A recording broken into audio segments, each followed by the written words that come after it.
Ikaw, pretty boy, na walang pitoy, aminin mo na lang na takot ka talaga kay Kapisot dahil takot ka sa pisot, aminin mo na.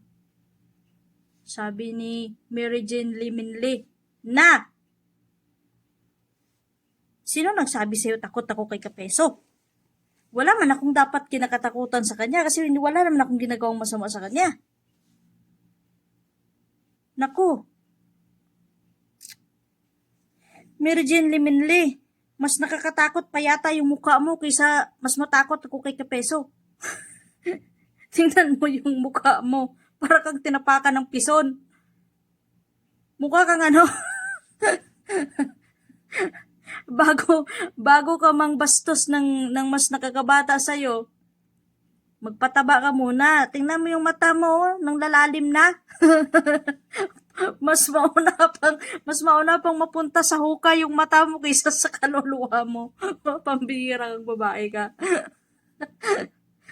Hindi ako takot sa pisot. Grabe naman yan.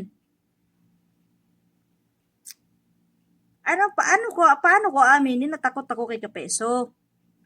Lalo na wala naman akong ginagawa kay Kapeso. Siya lang naman yung pumasok doon sa post ko na wala naman akong pinangalanan sa kanya na sinalo niya yung ugaling pang impacto. Tingnan mo nga yung mukha mo. Para kang ano? Skull? Skull. Papunta na sa skeleton.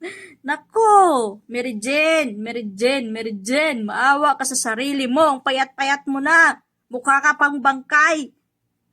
Kung makapanglait ka. Na! Tingnan mo yung mata mo, palubog na. Anyari sa mundo ngayon?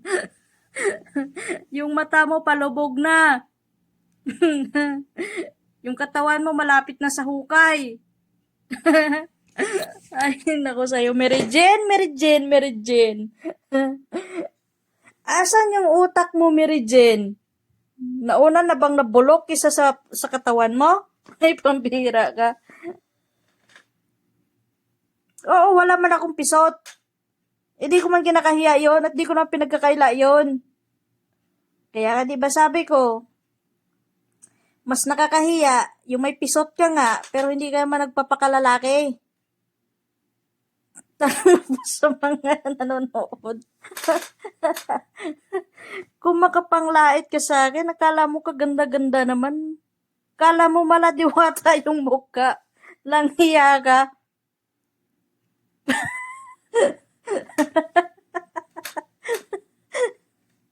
Kala mo diwata yung mukha.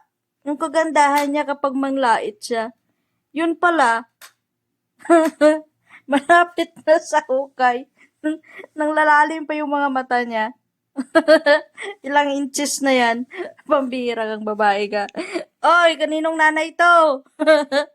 Pakicheck ng Facebook niya kung ano-ano pinagagawa niya. Na, malapit ka na ipagtirik ng kandila kapag November 1 para pagpistahan ka.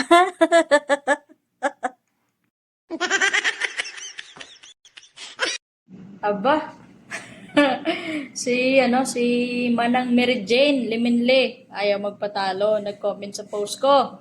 Sabi niya, ikaw ang unang langlait at huwag kang magsalita ng masama sa kapwa kung ayaw mong ibalik. At tingnan mo, pagtanda mo kung ano ang itsura mo. Sige, tingnan natin ang itsura ko pag tumanda ko, ha? Transition, pasok.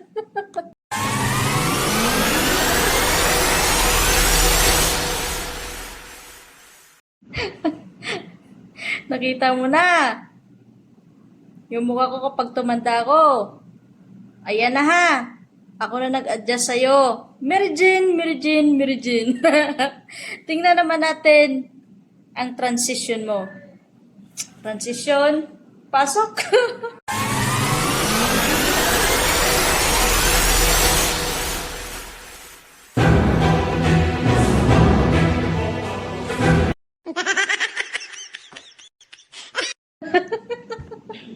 Pambihira. Error. Hindi ka tinatanggap ng AI. Kahit AI, ayaw tanggapin yung transition mo. Pangit mo pa din. Mary Jane, Mary Jane. Sorry, error.